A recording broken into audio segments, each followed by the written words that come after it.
Þá tekur til máls hv. 4. þingmaður Norðausturkjördæmis, Steingrímur J. Sigfússon, og beinir fyrirspurn til hæstv. forsætisráðherra. Herra forseti, ég vil sem nefndarmaður í velferðarnefnd spyrja hæstv. forsætisráðherra fyrir hönd ríkisstjórnarinnar allrar út í það hvort að viðbragða sé að vænta við ákalli þjóðarinnar aukin fjárframlög til heilbrigðismála. Nú upplýst að í dag á þriðja tímanum fóru undirskriftir yfir 75.000 og eru þar með orðin viðamesta undirskriftasöfnun eða áskorun af þessu tagi í sögu lýðveldisins og skákar undirskriftum gegn hryðjuverkalögum Bretlands og flutningi Reykjavíkurflugvallar úr Vatnsmýri. Ég vil því spyrja hæstv. forsætisráðherra: Í fyrsta lagi, hefur ríkisstjórn hans rætt þetta ákall frá þjóðinni aukna fjármuni til heilbrigðismála?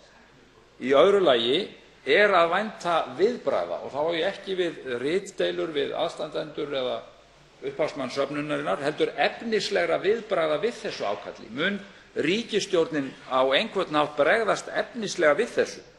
Sýna þessum tugum þúsunda að minnsta kosti þá virðingu að það verði brugðist efnislega við?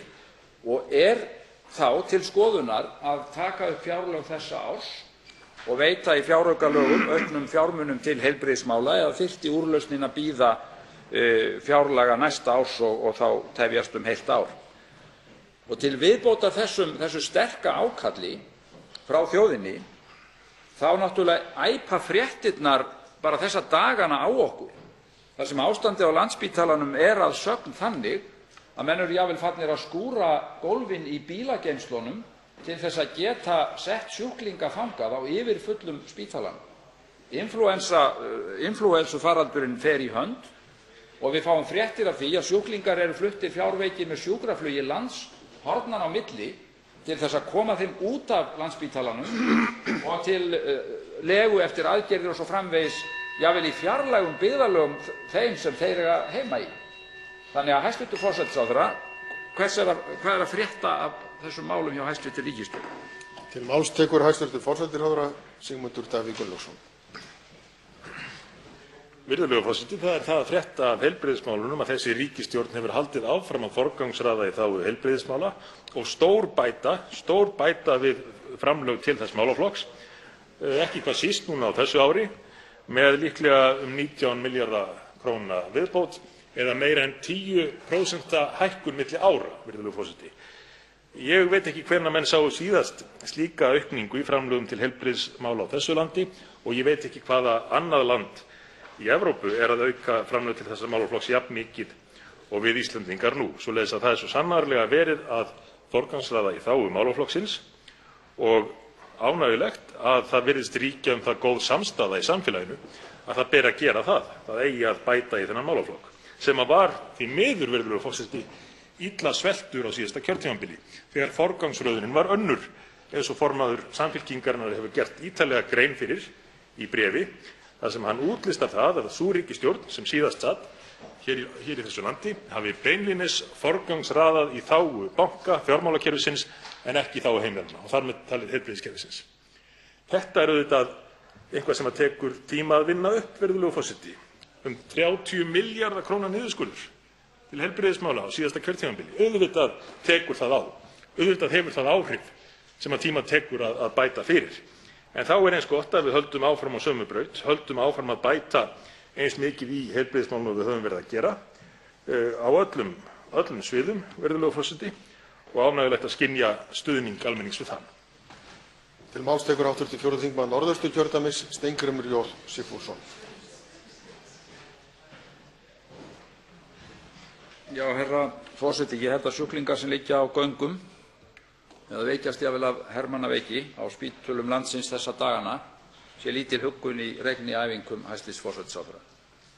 Og bara svo því sé til haga haldið og hvað sem formaður Samfylkingarinnar segir, þá var heilbrigðismálunum hlíft umfram alla aðra málaflokka alltaf, allt síðasta kjörtímabil þegar kom að aðhaldsaðgerðum. Landspítalinn taldi sig þurfa, ef ég man þetta rétt, 2,5 milljarð í viðbót við það sem var í fjárlagafrumvarpinu. Til hvers? Til þess að halda sjó. Til þess að halda sjó. Hann fékk milljarð. Það forgangsröðunin. Tölurnar tala sínu máli, hæstv. Forseti, og veruleikinn eins og hann í heilbrigðiskerfinu. Hversu langt aftur sem hæstv. Forsætisráðherra vill fara til þess að láta sjálfan sig líta betur út en einhver aðra. Já, það var erfitt á árunum eftir hrun, það rétt. Það var að gera ýmislegt býsna erfitt. Meðal annars vegna þess að það var gert, þá erum við þó komin í mun betri stöðu til þess að gera betur, og það það sem þjóðin að kalla eftir. Og hvernig væri nú hæstv. Forsætisráðherra að prófa einu sinni að ræða málefnalega við stjórnarandstæðinga hér á þingi í staðinn fyrir að fara alltaf í útúrsnúninga? Mun ríkisstjórnin bregðast við þessu ákalli að vænta aukinna fjármuna í heilbrigðismálin í ár? Til máls tekur hæstv. forsætisráðherra Sigmundur Davíð Gunnlaugsson. Virðulegur forseti, heyrði ég rétt að hv. þingmaður Steingrímur J. Sigfússon væri að kalla eftir málefnalegri umræðu? Reyndar í beinu framhaldi fór hann svo að æpa að vanda, æpa einhverjar yfirlýsingar sem að standast í miður, virðulegur forseti, enga skoðun, vegna þess að svarið við spurningu hv. þingmanns liggur fyrir. Ég svaraði því hér áðan, ríkisstjórnin hefur verið að stórauka framlög til heilbrigðismála og hún mun halda því áfram. Þannig að svarið liggur fyrir, virðulegur forseti, og meira að segja var sérstaklega sett aukið fjármagn í það að gera Landspítalanum betur kleift að sinna sínu hlutverki með rúmlega milljarðsframlagi sem að í raun sparar Landspítalanum 3 milljarða líklega. Vegna þess að með því gat spítalinn fært fólk af dýrari deildum í annað rými og þar með nýtt þessa dýrari innviði betur í annað. Það sparar spítalanum 2 til 3 milljarða, virðulegur forseti, þannig að hv. þingmaður Steingrímur J. Sigfússon á að leyfa sér að gleðjast yfir þeim viðsnúningi sem hefur náðst frá því hann satt í ríkisstjórn.